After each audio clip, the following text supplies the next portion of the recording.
गुरुपद कंज कृपा सिंधु नर रूप हरि महामोहतम पुंज जाशु वचन रविकर निकर बंदौ बोधमयम् नित्यं गुरुं शंकर रूपिणौ यमाश्रोतहि वक्रोऽपि चंद्रः सर्वत्र वन्दते। बोल श्यावर रामचंद्र की जय। देवादिदेव महादेव की जय।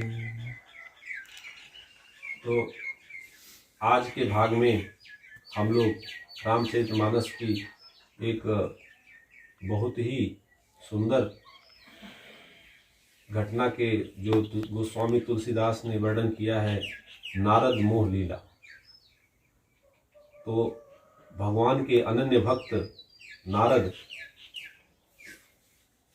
एक बार जो है बहुत बड़ी उन्होंने तपस्या करी। तपस्या करने के बाद उनसे जो है भगवान प्रसन्न हुए। भगवान प्रसन्न होने के बाद ब्रह्मा प्रसन्न हुए। उसके बाद ब्रह्मा ने एक उनको कामदेव को भेजा। कामदेव को भेजा तो कामदेव भी उनसे हार गए और कामदेव ने कहा कि हे नारद जी, भगवान ने हमको आपकी परीक्षा के लिए भेजा था, लेकिन आप परीक्षा में पास हो गए और आप काम को जीत लिए। तो नारद जी बड़े प्रसन्न हुए। नारद जी बहुत प्रसन्न हुए और वो वहाँ से चले तो रास्ते में उन्हें शंकर भगवान मिले।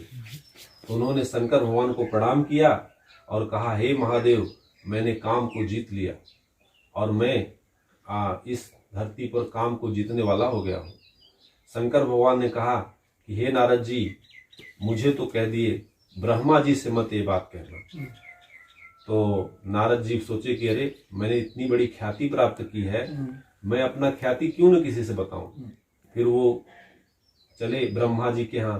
तो ब्रह्मा जी मिले। ब्रह्मा जी से कहा, हे ब्रह्मा जी, मैंने कामदेव को जीत लिया और मैं अब जितेंद्रिय हो गया हूँ।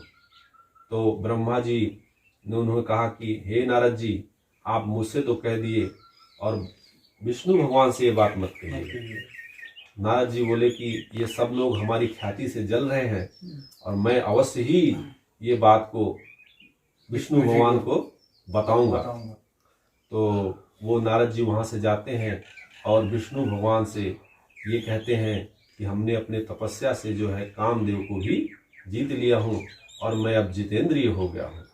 तो भगवान मन ही मन मुस्कुराए और उनको आभास हो गया कि हमारे भगत के अंदर अहम आ गया है।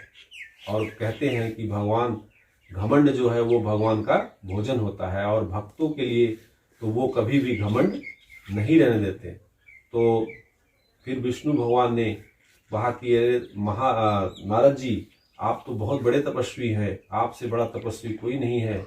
दिन रात 24 घंटा आप नारायण नारायण करते रहते हैं, तो आपके लिए तो ये बहुत बड़ी बात नहीं है जितेंद्रिय। आप महान है नारद, आपने जितेंद्रिय कर लिया, अपने काम को जीत लिया। ऐसा कह के नारद जी बहुत प्रसन्न हुए कि भगवान ने हमारी तो बहुत तारीफ की।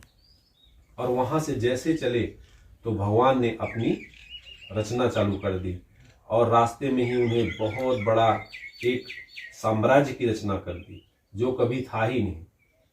उन्होंने साम्राज्य की रचना कर दी और उसमें एक राजा बना दिया और उस राजा के पास एक बहुत ही बड़ी सुंदर सी युवती को बना दिया। और उस राजा ने जैसे ही नारद को देखा, बोला कि मुनिवर आइए, आपका स्वागत है, मेरी पुत्री जो है शादी के लायक हो गई है और आप इसकी हस्तरेखा देकर इसके हस्तरेखा के बारे में कुछ बताइए।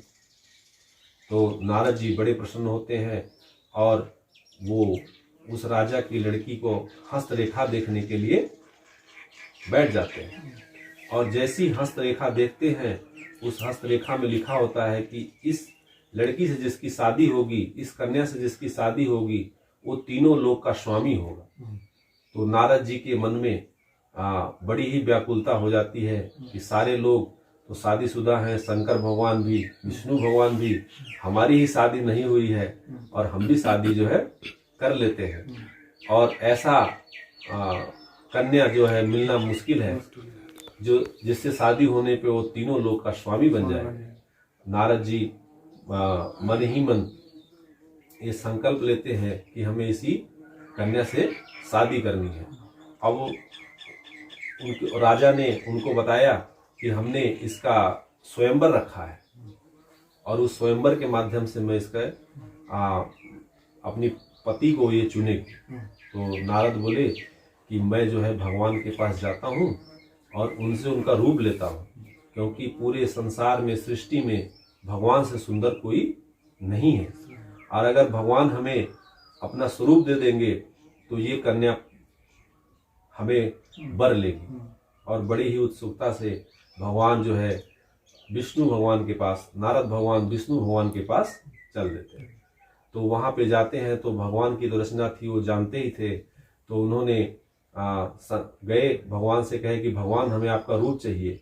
तो बोले कि नारद जी आपको मेरा रूप क्यों चाहिए? तो वो बात छुपा ले गए, क्योंकि उन्हें वो बोले कि ऐसे ही भगवान मेरे को अपना रूप दे दीजिए। तो वो बोले कि हाँ ठीक है, मैं अपना रूप तो दूंगा, लेकिन जिसमें तुम्हारा कल्याण होगा वो रूप अब तुमको दूंगा। तो भगवान का एक नाम हरि है और हरि को बंदरों का भी एक नाम हरि बोला जाता है।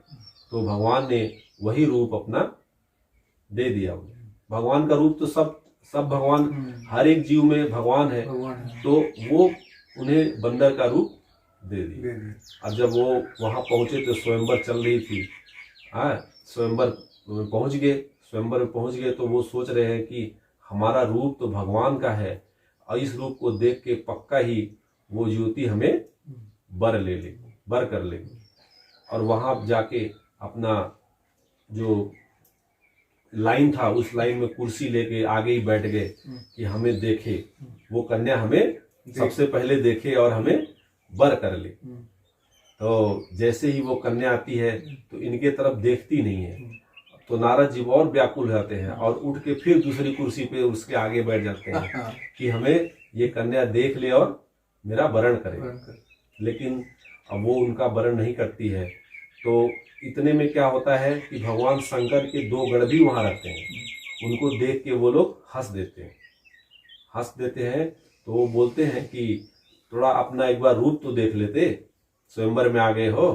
और जैसे ही वो रूप देखने के लिए जाते हैं, विष्णु भगवान आते हैं और वो साक्षात लक्ष्मी जी रहती हैं और दोनों लोग उनका वरण कर लेती हैं लक्ष्मी जी, और वो उनको लेके चले जाते हैं।